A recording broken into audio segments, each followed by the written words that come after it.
امید کرتی ہوں آپ سب خیریت سے ہوں گے جہاں بھی ہوں گے۔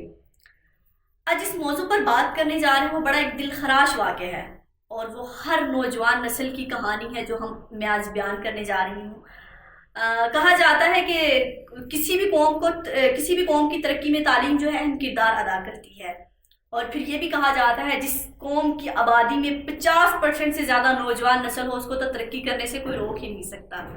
تو خوش قسمتی ہماری یہ ہے کہ ہمارے پاس نوجوان نسل اس تعداد میں موجود ہے، لیکن بدقسمتی یہ ہے ساتھ ساتھ کہ تعلیم کی شرح وہ نہیں ہے جو ہمارے پاس ہونی چاہیے۔ پہلے تو ہمارے لوگ تعلیم حاصل کرتے ہی نہیں ہیں کہ ہمارے آج بھی 6 کروڑ سے زائد بچے تعلیم جیسی سہولت سے محروم ہیں، اسکول نہیں جاتے۔ پھر اگر کچھ لوگ تعلیم حاصل بھی کرتے ہیں تو پھر وہ رزلٹ موصول نہیں ہوتے جو ہونے چاہیے۔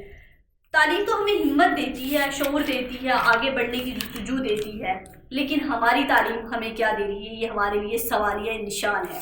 تو 2-3 دن سے مین اسٹریم میڈیا کی سٹوری زینت بنی ہوئی ہے بنو کے ایک نوجوان کی کہانی ہے، 35 سالہ شہباز خان، جنہوں نے آرٹ سبجیکٹ میں ماسٹرز کیا ہوا ہے، اور اس میں اکنامکس بھی ہے، پشتو بھی ہے، ہسٹری بھی ہے، اسلامک ہسٹری بھی ہے، اور نہ جانے کون سے کورسز بھی انہوں نے کیے ہوئے ہیں، لیکن ان کو جاب نہیں ملی۔ ان کا کہنا ہے کہ جاب کے لیے بہت دفعہ اپلائی کیا، نام بھی آ جاتا ہے، لیکن رشوت نہیں ہوتی میرے پاس دینے کے لیے، کوئی بڑی سفارش نہیں ہوتی، تو اس سیٹ تک پہنچتے میں رہ جاتا ہوں۔ تو انہوں نے حکومت سے یہ اپیل کی ہے کہ میری اوور ایج ہو رہی ہے، اگر اب مجھے چپڑاسی کی بھی جاب ملتی ہے کوئی اچھی جگہ پہ تو میں وہ بھی کر لوں گا، کیونکہ مجھے اپنے بچوں کا مستقبل عزیز ہے۔ اور رشوت جیسا ناصور جو ہے ہمارے معاشرے کو کھوکھلا کرتا جا رہا ہے، ختم کرتا جا رہا ہے، اور تو نوجوانوں کے پاس تعلیم ہونے کے باوجود رشوت جیسے ناصور اور سفارش جیسے ناصور نے مایوسی پھیلا دی ان میں، تو یہ ایک ہمارے لیے لمحہ فکریہ ہے۔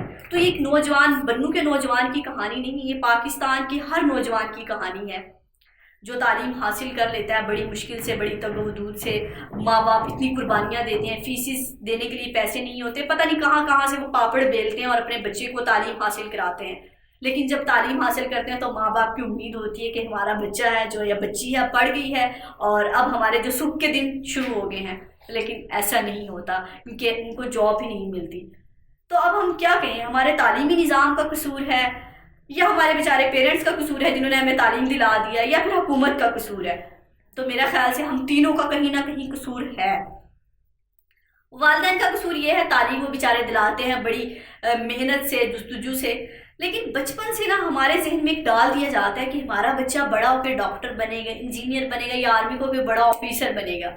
وہ ٹھیک ہے، ہر ماں باپ کا خواب ہوتا ہے کہ ہمارا بچہ ترقی کرے اور کسی اچھی جگہ پر بیٹھے، لیکن ساتھ ساتھ ہمیں بچوں کو یہ بھی سکھانا چاہیے کہ اگر وہ نہیں ہو پا رہا جو ہم چاہتے تھے، یا بچپن سے آپ نے ذہن میں ایک امیجنیشن بنائی ہوئی تھی، تو وہ بھی کر لینا چاہیے جو آپ کے لیول کا نہیں ہے۔ اگر آپ کو کوئی چھوٹے لوگ کی بھی لیول کی بھی جاب ملتی ہے تو آپ کو کر لینی چاہیے، تاکہ آپ معاشرے کے لیے بوجھ نہ بنے، اپنے لیے بوجھ نہ بنے، اور گھر والوں کے لیے بوجھ نہ بنے، اور ملک کی ترقی میں تھوڑا بہت کردار ادا کرتے رہیں۔ پھر آ جاتے ہیں حکومت پہ۔ حکومت کا قصور کچھ اس طرح سے ہے، حکومت نے اگر تعلیمی ادارے ویسے تو اس طرح سے نہیں ہے، جتنی ہماری آبادی ہے اتنے ہونے چاہیے اتنے نہیں ہیں۔ ہمارے آج بھی بہت سے شہر ایسے ہیں جہاں یونیورسٹیاں نہیں ہیں، بچے یونیورسٹیاں تو پہنچ ہی نہیں پاتے، تو لیکن اگر کہیں پہ ہیں تو ساتھ ہمیں کوئی ڈگری کے ساتھ کوئی ٹیکنیکل تعلیم نہیں دی جاتی جو آگے جا کے ہمارے کام آئے۔ ہم ڈگری تو لے لیتے ہیں اور باہر آ کے جب جاب تلاش کرتے ہیں اور انٹرویو کے لیے جاتے ہیں تو ہم سے پوچھا جاتا ہے کہ بیٹا یا بیٹی آپ کر کیا سکتے ہیں، تو ہمارا آگے سے جاب ہوتا ہے نو، کیونکہ ہم نے کوئی پریکٹیکل کام کیا ہی نہیں ہوتا۔ تو حکومت کا یہ قصور بنتا ہے، حکومت کو چاہیے کہ ہمیں ڈگری کے ساتھ ساتھ کوئی ایسی فنی تعلیم دی جائے، ٹیکنیکل تعلیم دی جائے، کیونکہ حکومت کو بھی اندازہ ہے کہ بے روزگاری کی شرح میں جو دن بہ دن اضافہ ہوتا جا رہا ہے، اور یہ ان کے لیے بھی لمحہ فکریہ اور ہمارے لیے بھی لمحہ فکریہ ہے۔ تو ہمیں جو ہے نا ساتھ ساتھ کوئی ایسا کام سیکھنا چاہیے جو ہمیں ڈگری کے بعد کام آ سکے۔ اگر ہمیں کوئی جاب نہیں ملی، ایٹ لیسٹ ہم کوئی کام اپنا کر سکیں، کوئی چھوٹا موٹا بزنس سٹارٹ کر سکیں، اور حکومت میرٹ پر کام کرے۔ حکومت میرٹ پر کام نہیں کرتی، جتنا مرضی ہم کہہ لیں کہ ہمارا نظام جو ہے بڑا صاف ہو گیا ہے، ہم تو میرٹ پر کام کرتے ہیں، لیکن آج بھی سفارش چلتی ہے، آج بھی رشوت چلتی ہے، آج بھی بڑے بڑے ریفرنس چلتے ہیں۔ ہمارے پاس اگر کوئی بڑا اچھا تگڑا ریفرنس نہ ہو تو ہم تو اچھا انٹرویو بھی نہیں دینے جا سکتے کسی اچھی کمپنی میں، تو پھر ہم کہاں کھڑے ہیں؟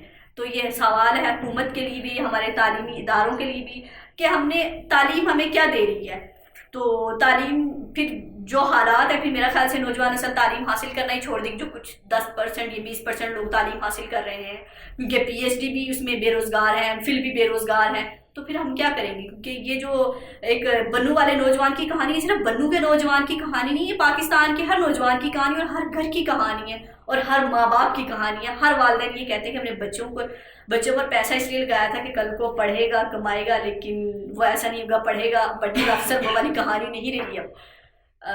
تو ہمیں مایوسی سے نکالنے کے لیے یہ ضروری ہے کہ ہمیں اس پر کام کرنا چاہیے. اگر ہم تعلیم حاصل کر رہے ہیں ساتھ ساتھ ہمیں کوئی ٹیکنیکل تعلیم دی جائے, حکومت کی طرف سے ایسے ادارے بنائے جائیں جہاں ہم کام سیکھیں, اور اگر ہمیں جاب نہیں ملتی تو ایٹ لیسٹ ہم کام کوئی اپنا کر سکیں. تو ویسے بھی ابھی جو ہے خان صاحب کی حکومت ہے, خان صاحب ویسے بھی نوجوانوں کے جو ہیں بڑے پسندیدہ ہیں, اور نوجوانوں کی وجہ سے ہی وہ وزیر اعظم بنے ہیں, کیونکہ ان کی فین فالوئنگ جو ہے وہ نوجوان نسل کی ہے. تو ان کو چاہیے کہ نوجوان نسل کے لیے کچھ ایسا کر جائیں جو ہم یاد رکھیں کہ خان صاحب آئے تھے اور یہ کام کر گئے. نوجوان نسل کو مایوسی سے نکالیے, تعلیم پر کام کیجیے, ہمیں ٹیکنیکل تعلیم دیجیے. لمحہ فکری ہے کہ ہماری نوجوان نسل خودکشی کی طرف بڑھ رہی ہے. خودکشی کی وجہ کیا ہے؟ بے روزگاری. بے روزگاری کو اگر روکنا ہے تو ہمیں ٹیکنیکل انسٹیٹیوشن بنانے ہوں گے, تعلیم پر توجہ دینی ہوگی, ہمیں سلیبس پر توجہ دینی ہوگی. گو کہ حکومت نے اچھا کام کیا ہے کہ تمام صوبوں میں ایک جیسا تعلیمی نظام ہونا چاہیے, ایک بڑا اچھا اور خوش آئند اقدام ہے, ہم اس کو اپریشیٹ کرتے ہیں. لیکن صرف ہمیں اسی اقدام کی ضرورت نہیں ہے, ہمیں اور بھی بہت کام کرنا ہوگا تعلیمی میدان میں. تو خان صاحب کیجئے کام, کیونکہ آپ کے پاس اقتدار ہے, آپ کر سکتے ہیں, اور ہماری آپ سے امیدیں ہیں. میں کوئی تنقید نہیں کر رہی آپ کی حکومت پہ کہ آپ نے کچھ نہیں کیا یا باقی حکومتوں نے کچھ نہیں کیا. سب حکومتیں جتنی بھی آئی انہوں نے تعلیمی میدان میں اتنا کام نہیں کیا جتنا کرنا چاہیے تھا. تو خان صاحب ابھی آپ سے امیدیں ہیں کہ آپ جو ہے ہمارے تعلیمی میدان میں کام کریں. بنو جیسے نوجوان کی کہانی ہر نوجوان کی کہانی نہ بنے. ہم تعلیم سے نفرت نہ کرنے لگ جائیں کہ ہم تعلیم حاصل نہیں کریں. ماں باپ بددل نہ ہو جائیں, اپنے بچوں کو تعلیم نہ دلوائیں کہ تعلیم ڈگریوں پہ ہم پیسے ضائع کرتے ہیں اور ہمیں جاب نہیں ملتی. تو معاشرے کو اس مایوسی سے نکالیے, کیونکہ اگر معاشرہ مایوسی میں چلا جاتا ہے تو قومیں برباد ہو جاتی ہیں. اور اگر تعلیم جیسی شرح ہمارے ملک میں کم ہے, بہت کم ہے, اور اگر یہی حال رہا تو میرا خیال سے اور کم ہو جائے گی, اور یہ ہم سب کے لیے سوالیہ نشان ہے. ذرا سوچئے گا اس بارے میں. تو ساتھ ساتھ نوجوان نسل سے بھی یہی کہنا چاہوں گی کہ تعلیم اگر آپ حاصل کرتے ہیں اور اگر آپ کو کوئی اس لیول کی جاب نہیں ملتی جو آپ نے سوچا ہوا تو اگر چھوٹے لیول کی بھی جاب ملتی ہے تو کیجئے, اپنا بھرپور کردار ادا کیجئے معاشرے میں. اللہ حافظ. اپنا اور اپنے پیاروں کا خیال رکھیے گا.